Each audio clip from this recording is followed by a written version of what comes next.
வணக்கம். தலைப்புச் செய்திகள்.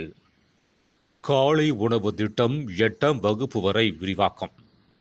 4 தொகுதிகளில் இடைத்தேர்தல் அறிவிக்கக்கூடாது என அதிமுக வழக்கு. அரசு தரப்பு சொல்வது என்ன? ஜோசப் விஜய் ப்ரோ, எத்தனை நாள் உங்கள் ஆட்சி தாங்கும்?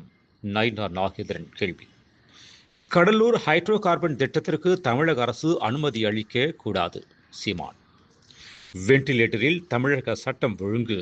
கும்மிடிப்பூண்டி பாலியல் வன்கொடுமைக்கு உதயநிதி கண்டனம். சென்னையில் நல்லக்கண்ணுவுக்கு மணிமண்டபம் அமைக்க வேண்டும். அனைத்து இந்திய இளைஞர் பெருமன்றம் கூட்டத்தில் தீர்மானம்.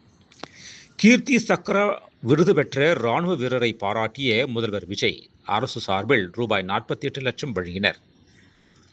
கீமோதெரபி மருந்துகள் எளிதில் கிடைக்க மத்திய மாநில அரசுகள் நடவடிக்கை எடுக்க வேண்டும். ராமதாஸ் வலியுறுத்தல். மெரினா கடற்கரையில் மாயமான 2 வயது பெண் குழந்தையை கண்டுபிடித்து பெற்றோரிடம் ஒப்படைத்து சிங்கப்பெண் அதிரடிப்படை.